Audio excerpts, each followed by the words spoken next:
Hello, friends. It's Kase Ellers, and I'm so excited for you to be here with me on the first episode of my new podcast, The Conversation with Kase. And as many of you know, I've worked in the real estate business for a very long time. I started when I was 16 years old, and I've done a little bit of everything basically. But there was a pivotal point in my career where I realized that something was missing. I felt very disconnected. I felt like things were becoming very transactional for me. And it led me on this journey of self discovery that I'm on here with you today. And after taking some time, I realized that the one thing I loved more than business itself was my ability to connect with others through business and learn more about who they are and their stories. And that ended up helping me evolve my real estate practice into Atlanta, Georgia, as well as into mentoring and coaching and creating this podcast that I am on here with you today. So I promise that as long as you'll have me and as long as you'll listen, that I will be having inspired business conversations with individuals who have not only impacted my life, but had made a big impact on the communities in which they live in. So get ready. You are going to be in for like such a huge treat. My first guest is my dear friend Lauren, who I've known since I was a little kid. And I'm so excited to share her story and have her be part of my inaugural episode of The Conversation with Kase.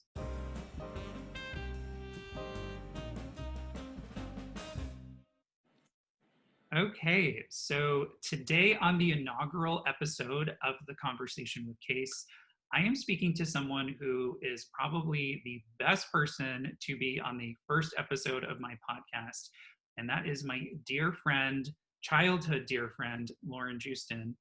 And Lauren is a licensed master social worker. I think I got that right. And you did. I'm proud. Yay. Okay. That's a lot to say. Like, you're so smart. I love it. And she focuses on working with families and children. And she is also the author of her recently published book, Raw. So welcome to the show, Lauren Joosten. Thank you so much. That was a beautiful introduction. And I agree with you. First of all, I couldn't be happier to be here on your first episode. And just the fact that we've known each other since we were 5. A long time. Yeah. And we still look this good. We look pretty good for knowing each other. We're doing pretty well, I gotta say. It's the makeup. Yeah, this was actually our birthday month too. So I know. Well, so that's another reason why this was a really special episode, because I made the podcast officially on my birthday, and your birthday was yesterday, right? It is, but it was the 22nd. Okay, yeah. I'm the 16th, you're the 22nd. And so it just makes it so much more perfect. And like, I couldn't have asked for a better birthday present than this. So thank you for being here. And it's been a little while since we spoke. We always keep in contact, but we're those friends who we could go for 6 months and not talk to each other. And it's like we talked to each other yesterday. So tell my listeners a little bit about like where you are today. Like we grew up in Long Island together, but where are you now in the world? Where am I now in the world? That is a loaded question, but I'll give you the short answer. So where I am now, I have lived in South Carolina with my husband for a year now, a little bit more than that. Yeah, and it's a new journey for me. Never thought I'd move away from Long Island, New York.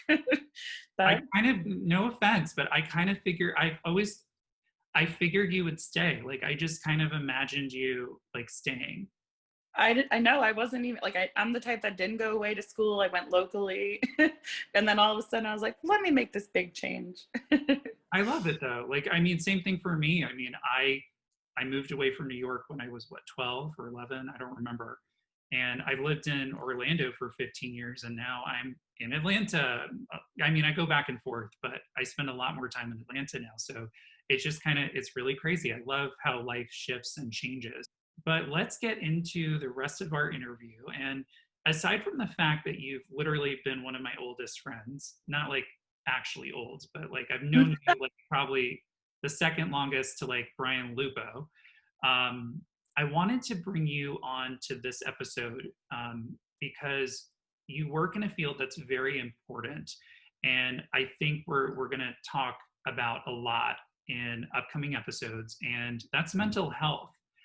And I'm just curious. So, you're a licensed master social worker. What does that mean? So, okay, that means a lot of different things. So I'll tell you in general what it means and then kind of what I do. Okay. So you can use that degree, and this field has just so many aspects to it. With that credential and that education and the skill set you learn with being a licensed master social worker, you kind of have this duty to, in one way or another, encourage, I would say, and facilitate some sort of social justice. You can use it in so many fields, like social workers work in schools doing counseling. Social workers work on a government level, trying to, kind of address the social disparities and the injustices that you see. So it's really exactly what it sounds like, social work. It is kind of, we are the people that try our best to passionately take care of society, so to speak. So an LMSW is basically like an Aaron Brockovich of social working. That's basically what you are. I would never have put it like that, but that is pretty accurate. No, I love it. I totally love it. And so this is not just like, and there are so many people who work in mental health and in social reform, but what led you to decide that this is what you wanted to do? What moment in your life kind of spurred that interest? That's a very good question, and it's personal, but I will share it because I stay true to the title of my book, which is Raw, keeping this raw too. So we appreciate that. Don't say anything you don't want to, but we love the vulnerability. So I'm totally willing to be vulnerable because my whole goal actually is to kind of show the world that it's okay to be vulnerable. So anyways, that being said, what led me here, I was actually 14, had some issues going on in my family, nothing that I would consider traumatic, but I struggled with some of my own mental health issues, depression, anxiety. On top of that, I saw a lot of issues in my family that again, nothing totally out of the norm, but just things that weren't always the healthiest. And I was like very drawn to wanting to be able to help people who have felt like I felt. And I felt like the teenage years in particular were just very difficult with all the hormonal changes that go on. I feel like that's when it was hardest for me. And at that point in time, therapy wasn't really talked about a lot, but it was something that I knew about because my aunt was a social worker practicing therapy. So you had someone in your family who already, okay, love that. Yeah, so it's pretty much the combination of all of that. And I couldn't get it out of my head. I said at 14 years old, I was like, I'm going to help teens one day. I'm going to be a therapist for teens. And yeah, that kind of got me here.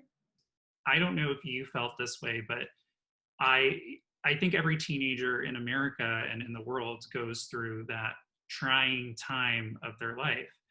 And it's interesting to me because I remember having moments in my teenage years where I felt like I was underwater, where I wasn't sure things could get better.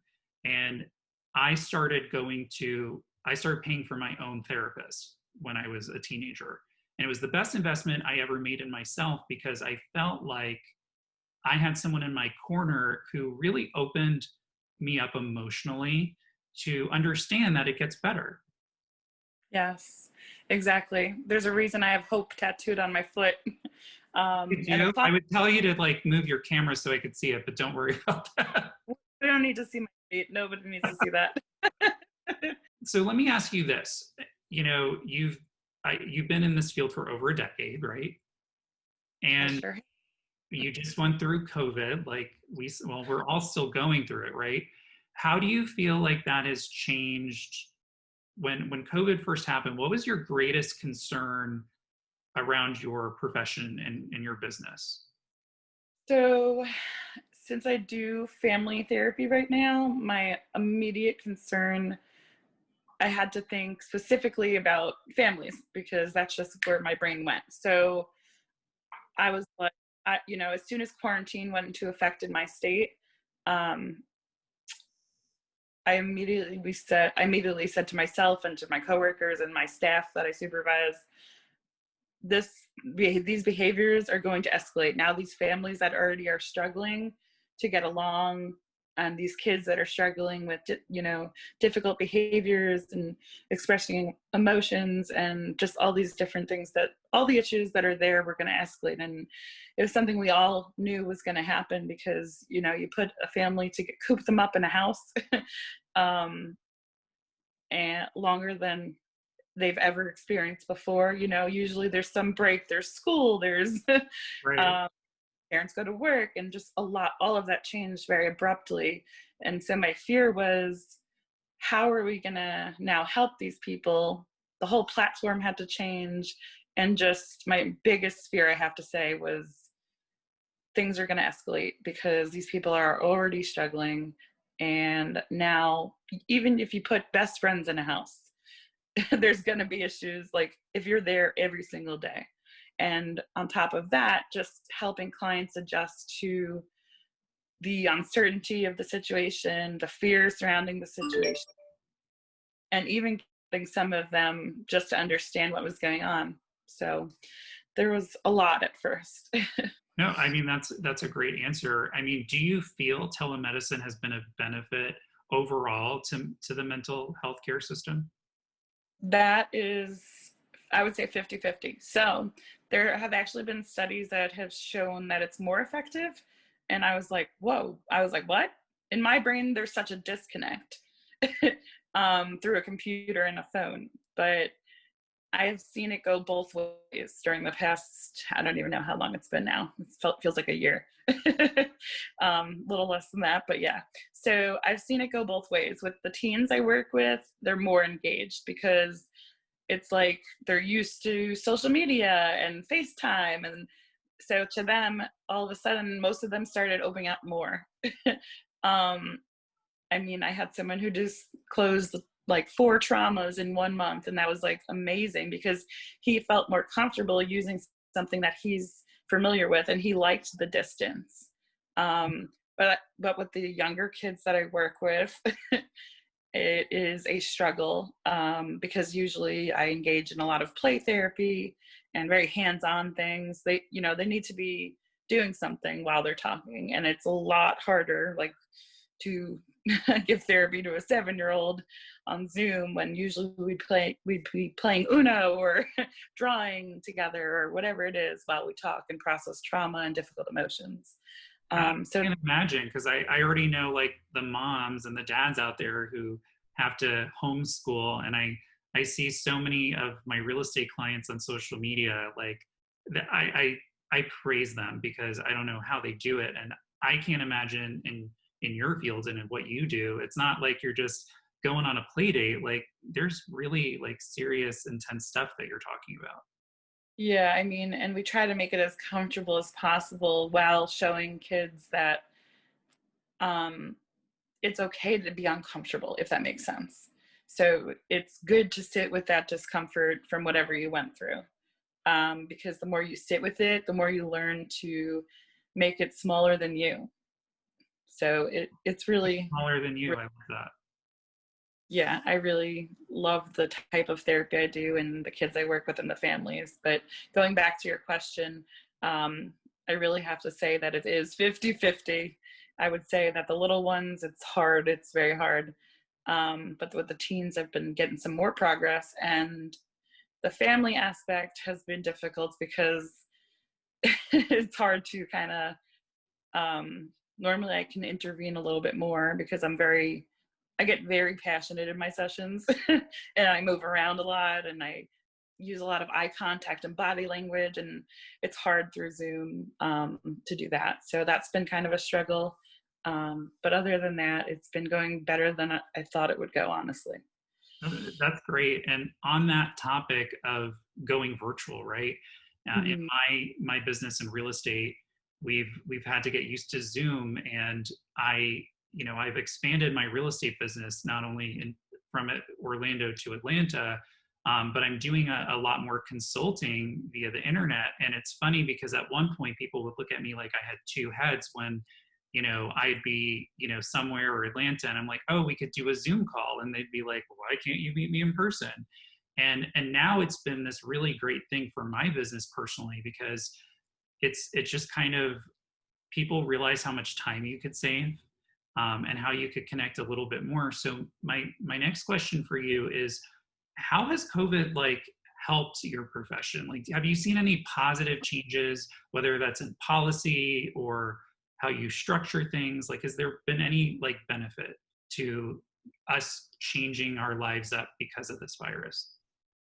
I think that, oh, I haven't actually thought of it from that perspective.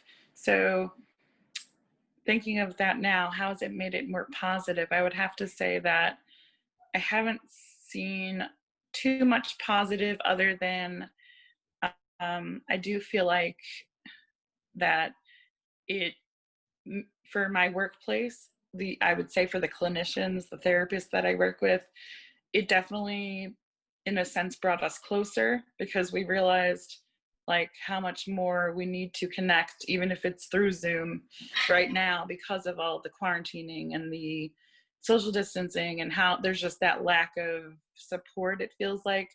But we've come more together than ever. So our staff meetings have been so important during this time, and just staying connected has been, we've been more connected than we were in the beginning, which is definitely helpful, because the more connected we are, we can work as a group to give our clients and families the best treatment possible. So that has definitely been a positive thing.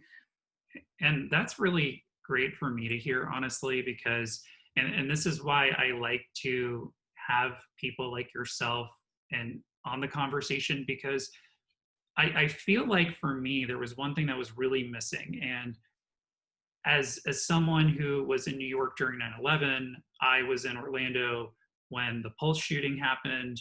I've unfortunately been around a lot of these crazy situations, but in those circumstances, people really came together. And the one thing that has been such a challenge for me is with, COVID, is that people have politicized it so much that no one's thought about anything besides themselves, and it's been rare to see communities really come together. So I think you guys need to pat yourselves on the back that you were able to do that and think of your clients first.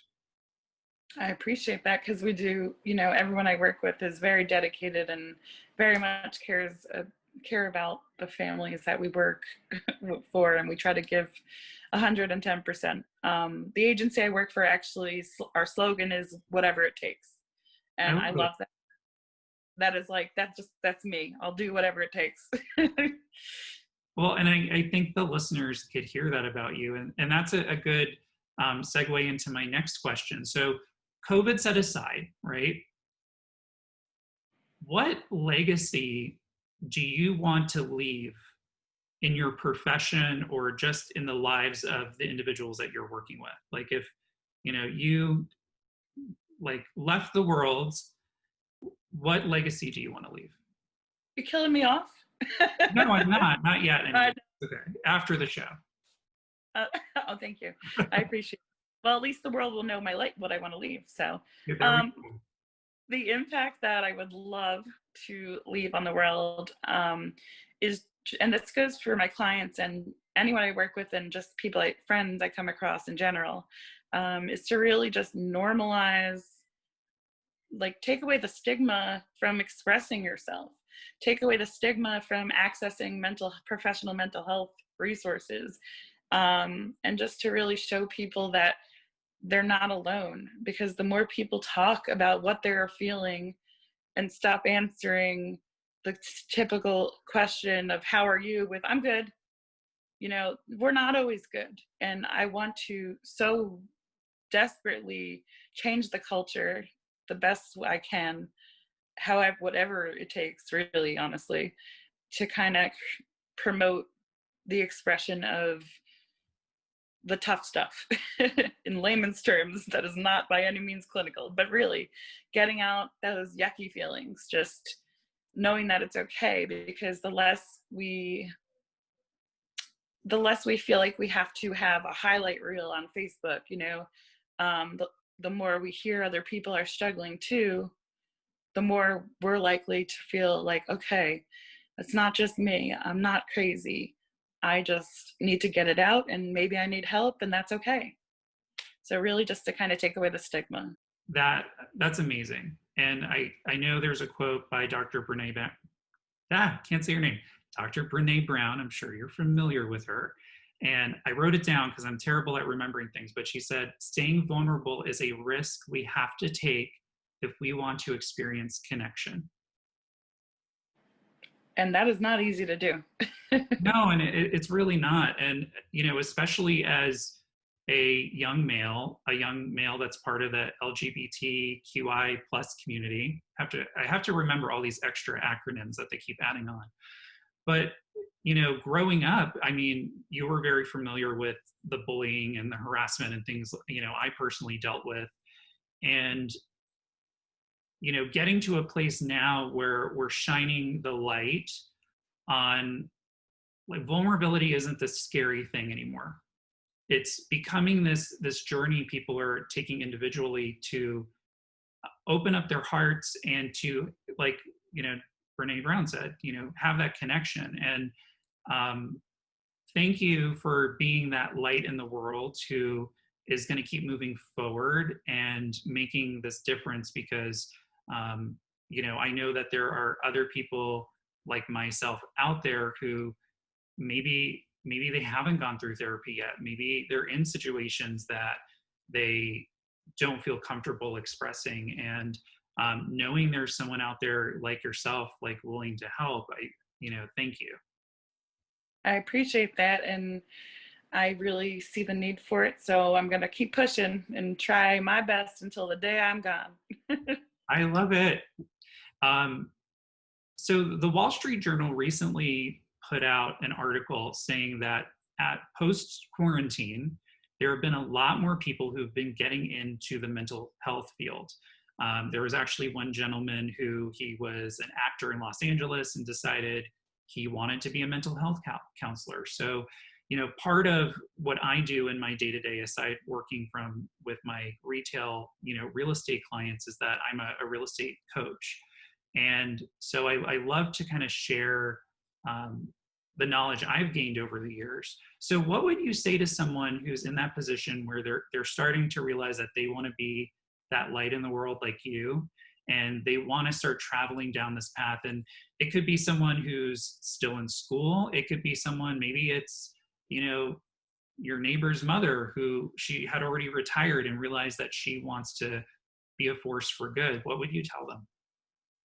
I would tell them actually something one of my supervisors, when I was doing an internship in a school, said to me. She said that being a helper, being in the mental health field, whether it's social work or a mental health counselor or a licensed professional counselor, whatever route you choose, if you choose to go into the mental health field and any kind of helping profession, that has to come from within. So if you're feeling drawn to it, do it. If you feel that passion, that's what the world needs. Like, if you want to do it, if you want to help people, the people that you work with will feel that. And that is so necessary. And I didn't know that was increasing right now. I had no idea it was a growing profession. And I think I'm so happy to hear that. But my biggest advice would be yourself and use that passion. If you feel drawn to help others, you're a great person, first of all, because not everyone looks out for other people. And use that. That is going to that drives everything. If you have that passion, you'll be able to connect with the client. And if you have that connection with the client, you will be able to use your skills, knowledge, education to kind of get them through whatever they're going through. I think that is phenomenal advice. So real quick, Lauren, let's take a step out of our interview real quick, and Ooh, so fun. let's have a moment, because this has been so good. I literally have chills because I feel like there are people out there who will hear this and this will really benefit them. So you don't know this yet because I have not published the full podcast. And in the intro, at first I was going to stick to a specific song that I really liked. But then I decided I was gonna like switch it up a little bit, and I was gonna put a song in there that reminded me of the person who I'm interviewing. So what song do you think that I could have used for you? I know what song it is, and I'm embarrassed to say. Don't be embarrassed. Oh, I am. And I'm usually not embarrassed of much, but here I go. I would guess, actually, I could think of a few, but my guess would be Avril Lavigne, Complicated. Oh my God, yeah. I got that. I am so good. I was hoping we were gonna have to like guess a little bit. So yeah, I'm using. I almost said Total Eclipse of the Heart, but I thought that was a little too Oh depressing. my gosh, that totally should have been it. But yeah, I think that would have thrown people off. You're like, are they breaking up? Yeah, this is not a relationship podcast. Okay. No, but I do love.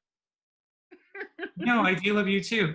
So it's funny, like I remember this, we used to listen to the song all the time when we were like tweens, basically, right? And I still remember that moment where we were on the phone when we weren't supposed to be. It was like pretty late at night. It was like 11 o'clock at night. Like 4 a.m. We were bad. It was that early? Okay. We were And bad. so we decided, were we like karaokeing together or something?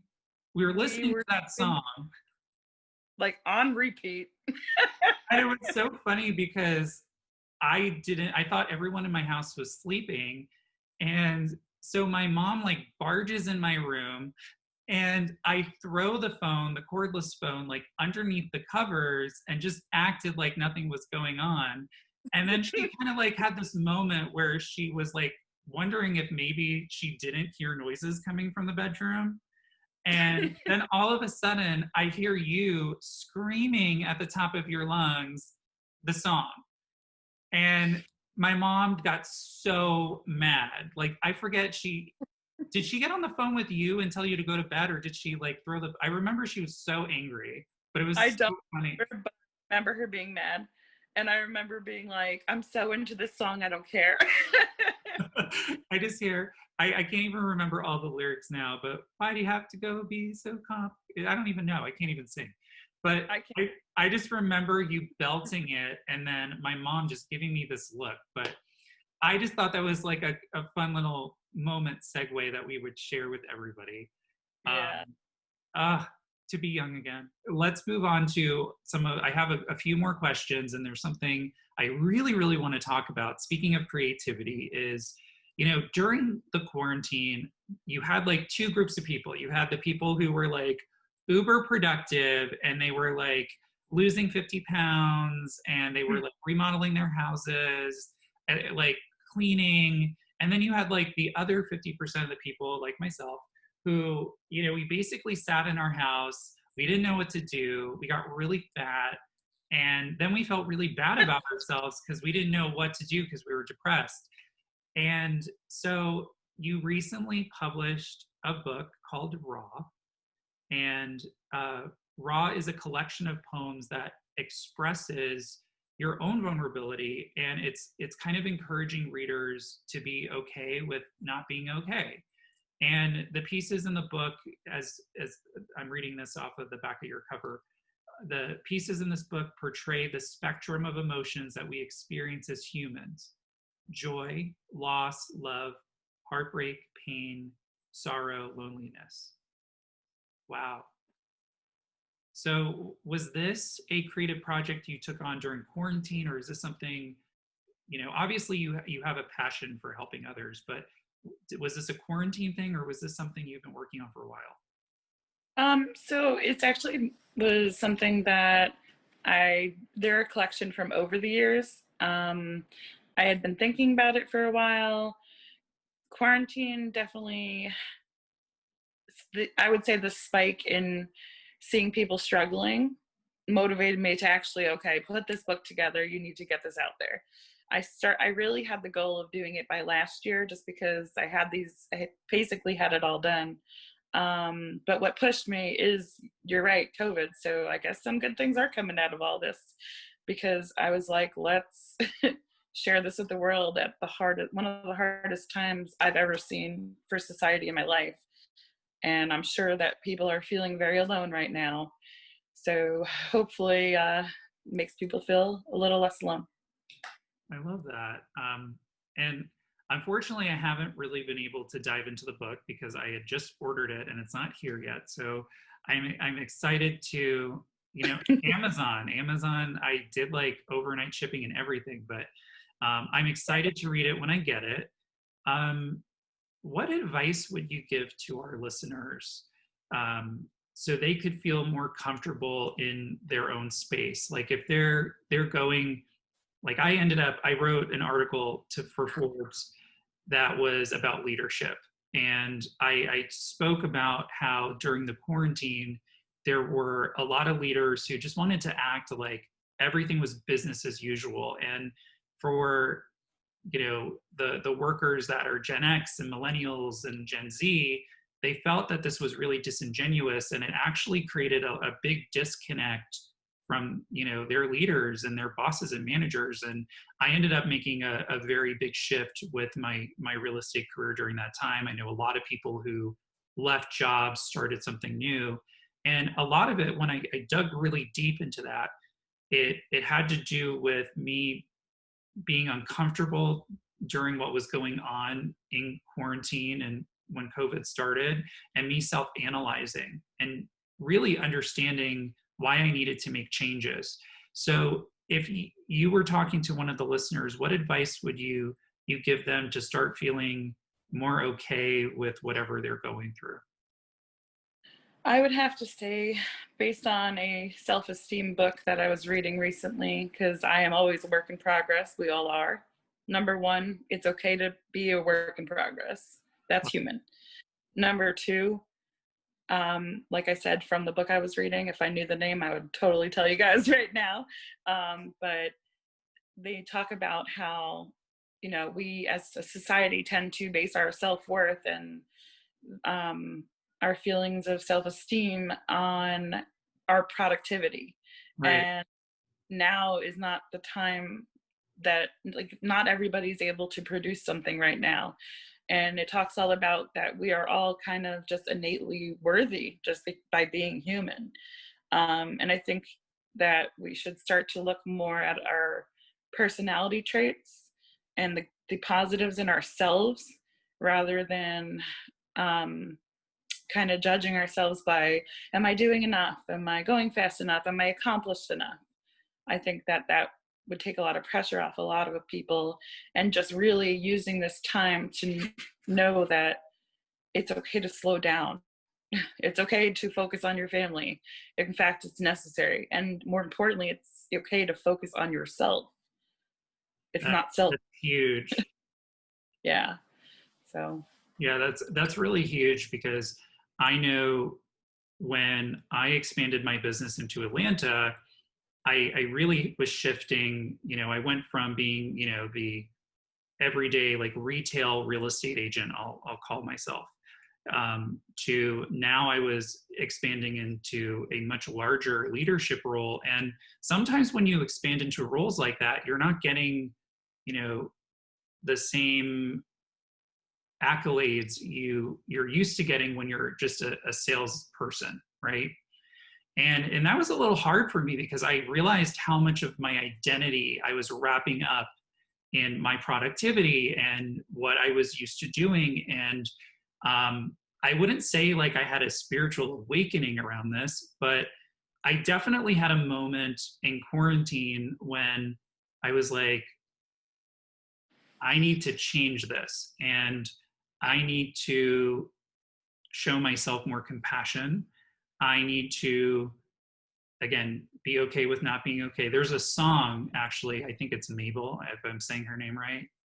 And I listened to that on and on and on. And I started trying to take small aligned actions. Like I, I've always been spiritual. I like to meditate, but I wasn't like really making a practice out of it. I was, I would do it when I was like stressed out. And I started waking up and saying something positive. I would have gratitude about something. And I just made, even if it was 10 or 20 minutes, I started to meditate and make that my practice.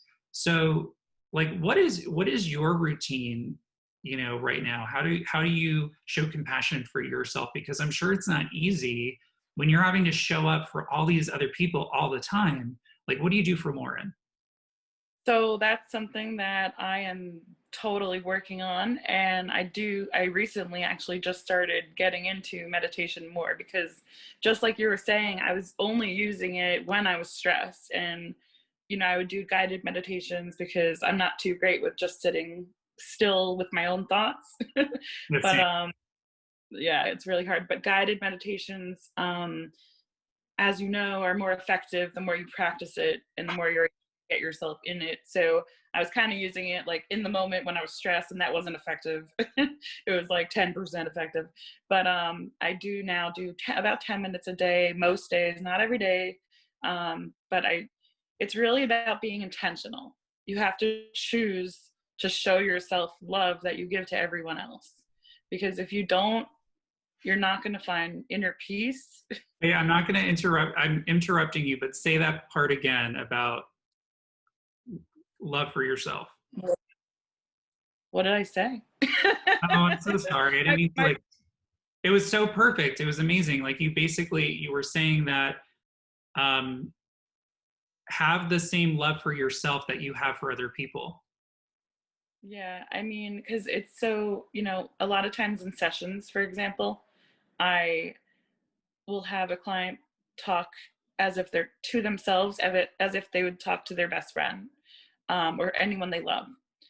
And that it gets them to, allows them to see the difference between how judgmental they are to themselves and how kind and compassionate and not insulting they are to others, because there really is a disparity that a lot of us don't sit and recognize, that we are kinder a lot of times to other people, and we really are kind of sometimes our own worst enemy and very critical and hard on ourselves. So yeah, that love you give away, you gotta love yourself. It is hard, but it is so possible if you try. And even not just on a personal level, but in a business level too. I mean, that's so important. And I think it also lends itself to your authenticity, because I think if you're really in that space of gratitude and you are forgiving of yourself, I think when you are in an environment of business, I think that translates to your relationships there. um, so Yeah. yeah, wow, no, that's literally so amazing. um, so it's already been like 30 minutes, I think. So Wow, that was I know fast. it went really, really fast. So we're at near the end of our podcast, but part of the reason I created the conversation was because I wanted to have more inspired business conversations and give our listeners more tools to take aligned action in their life. And this way they could reach their goals. And I've been working on a book now for almost 2 years, and it is to help new, young, aspiring real estate agents get into the business. And it's been a challenge for me to write. And you just came out with your book. You said, I'm going to make this happen because I need to help people. um, what advice would you give to someone who is looking to write and publish their own book? So I'm going to quote Taylor Swift because Okay, this literally pushed me over the edge to actually go ahead and be brave and do this. She said something along the lines of, if you create something you love, share it with the world. And I That's was like, bold. yeah, I was like, that is all right, I'm done. I'm sold. I was like, I've been, writing for so long. Why am I waiting? And really, it's true. If you, whether it's music, whatever it is, you know, just share it, because that means if you love it, and it's authentic, and it's true to who you are, that means that someone else out there will love it too and be able to relate and feel your passion and creativity. I think that we underestimate the importance of expressing ourselves through creativity in general, and not just writing, but yeah. Oh, yeah, there's so many different mediums, and sometimes it is finding the right one. I mean, I did a whole YouTube series called The Younger Agent, and I was so excited about it. And it didn't take off the way that I wanted to. I mean, there were some life things going on for me, so I don't think I gave it as much attention as I should have.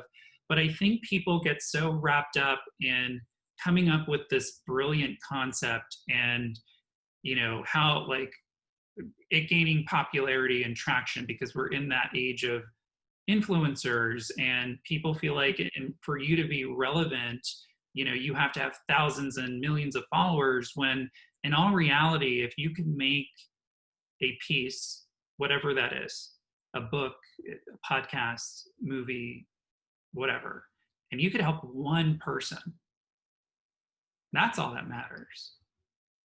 I fully agree. And now I'm going to cry, because it's true. The impact of what you do, you have no idea, good or bad. So why not make it a good impact? I love you for this. This has been like so great. I really just want to thank you for taking the time to be on the first episode. And thank you for sharing, so much about yourself and what you do. And now, Lauren, before we go, tell people where they could buy your book. So my book is on Amazon. You can, if you go on Amazon, you can actually search. I don't know if are you able to add a link to the video somehow? Because I can definitely send you that, and maybe you can edit it in. If this gets posted to YouTube, we'll put a link, and then they would just have to search in Amazon Raw by Lauren Joosten. So that's, yep. Your last name is Joosten, for those who don't know. Thank you. I was going to say no one's going to know how to spell that. And fun fact, my aunt actually illustrated for it, so it's really pretty awesome. I'm definitely big on family, and it's really cool. So check it out. That's so special. And then how else could people get in contact with you if they want to ask you about your profession or whatever it is? So I have, I'll give you the shortest email address I have, which is still not that short. Spell it out for you guys, but it's LAURG, and then my last name, JOOSTEN, as in Nancy, at gmail.com. So it's LAURG JOOSTEN at gmail.com. Yep. Cool. Well, thank you so much. I'm so excited to get this out into the world. I mean, thank you for being you, Lauren, and I cannot wait to have you on again some other time. Thank you for having me on your first one. That means so much to me, and I had so much fun. I was nervous, but it felt so natural, and I appreciate you, and I love this. Thank you. Well, thank you for being here, and thank you guys for listening, and we will, I guess, see you, or you'll hear from us on the next episode of The Conversation with Kase.